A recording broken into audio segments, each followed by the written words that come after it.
दादरच्या शारदाश्रम शाळेच्या फी वाढी विरोधात पालकांनी आंदोलन पुकारले। शारदाश्रमच्या इंग्रजी माध्यमाच्या शाळेनं फी मध्ये वाढ केली आहे। 21,000वरून थेट 51,000 रुपयांपर्यंत फी वाढ करण्यात आली आहे। तसंच सीनियर केजीतल्या अनेक विद्यार्थ्यांना पहिलीमध्ये प्रवेश देण्यास नकार दिलाय आणि त्यामुळे संतप्त पालकांनी शाळेविरोधात आंदोलन केले। दादरच्या शारदाश्रम इंग्रजी माध्यम शाळेमध्ये सीनियर केजीला सुमारे 170 विद्यार्थ्यांचं काय असा प्रश्न आता पालकांना पडलाय। विशेष म्हणजे या संदर्भात बोलण्यास शाळा प्रशासनानं नकार दिलाय। शाळेच्या या आडमोठ्या भूमिकेविरोधात पालकांनी स्वाक्षरी मोहीम सुरू केली असून शिक्षण अधिकाऱ्यांनाही निवेदन सादर करण्यात आले।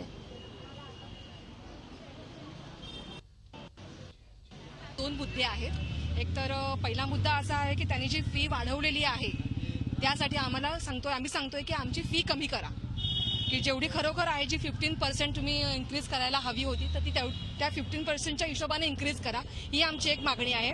आणि शाळेतून जे सांगण्यात आलं होतं की फक्त आम्ही 90 मुलांना ऍडमिशन देणार आहोत, तर ते न करता जी आता सिनियरमधून जी पास झालेली आहे त्या सगळ्या मुलांना तुम्ही ऍडमिशन द्या, ही आमची मागणी आहे। अशा दोन मागण्यांसाठी आम्ही आंदोलन करत आहोत। पहिला तर आम्हाला कोणत्याही प्रकारची इंटिमेशन्स नव्हती। आम्ही जेव्हा इथे रिझल्ट घ्यायला आलो त्यावेळेला आम्ही फक्त फीचा महिना बघितला।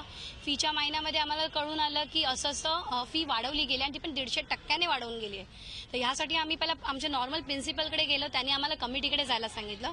कमिटीकडे गेलो त्यावेळेला कमिटीकडे हा मुद्दा ठेवला। कमिटी बोलली की आम्हाला 3,500 रुपये पर मंथ आम्ही वाढवलेली आहे आणि हे सगळं आम्हाला गव्हर्नमेंट प्रोव्हाइड करत नाहीये, तर आम्हाला करावंच लागणार आहे।